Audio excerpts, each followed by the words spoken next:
Oui, ben voilà, donc c'est une soirée, c'est notre première soirée parce que depuis notre premier mandat de 2020, malheureusement on n'a pas eu l'occasion de célébrer les vœux à cause de différents événements, notamment le Covid. Donc là, effectivement, les gens sont venus en nombre. Il y avait quasiment 300 personnes dans la salle. Et donc, de fait, il y avait beaucoup de choses à dire parce que ça fait 2 ans passés avec 2 ans d'événements qu'on a gérés avec un certain nombre d'aléas. Et puis donc une projection sur l'avenir, bien évidemment. Donc cette première, pour moi, c'est une réussite, peut-être un tout petit peu longue, mais en tout cas, il y avait tellement de choses à dire qu'on a essayé de faire le mieux possible. Je pense que les gens ont apprécié.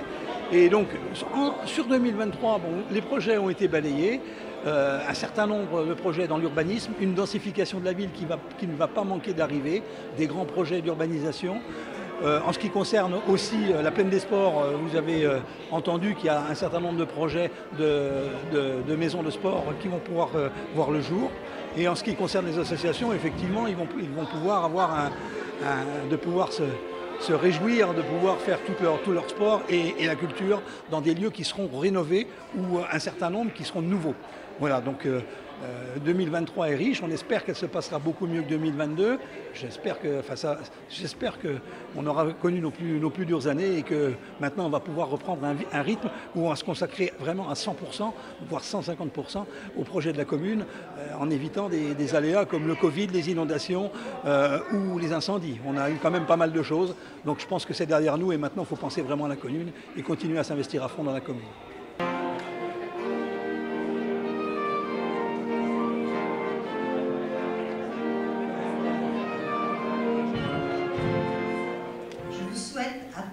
Et à tous la bienvenue pour cette cérémonie des vœux et je vous remercie vivement de votre présence si nombreuse.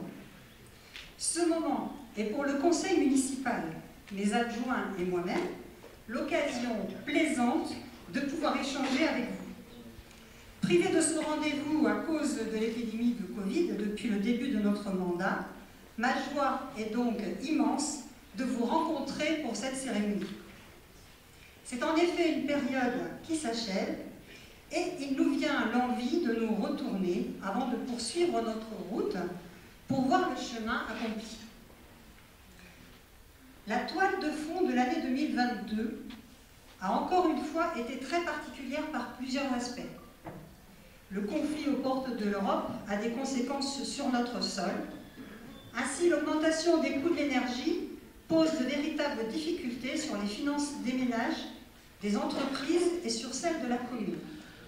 Avant de parler des travaux, petit remerciement à Madame la maire et mes colistiers du conseil municipal pour leur soutien afin de poursuivre les grosses opérations prévues dans notre programme. Vu la conjoncture économique compliquée, il a fallu trouver du financement complémentaire pour les 20% d'augmentation de travaux en moyenne. Nous avons lancé la réfection des façades de la mairie, murs en pierre imposés et volets roulants anthracite choisis par les parpaings suite à une petite concertation.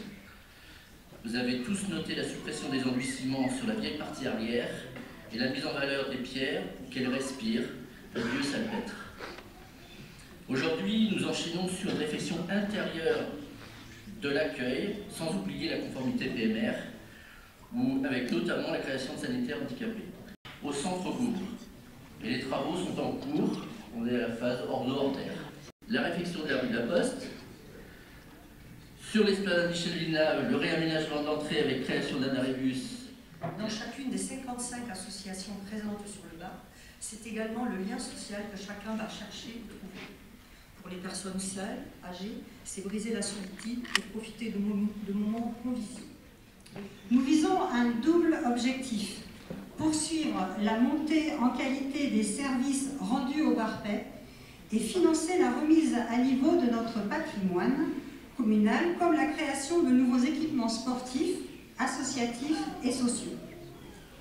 Plus encore, et du fait de notre attractivité territoriale, il nous faut aussi prendre en compte de nouveaux besoins en termes de logement, avec ses conséquences en matière d'urbanisme. Je pense notamment à la réalisation de nouveaux programmes immobiliers qui permettront, comme recommandé dans l'étude urbaine que nous avons fait faire, de densifier le centre-ville, comme le projet du champ de foire, dont le permis de construire devrait être déposé réalisé au premier trimestre 2023.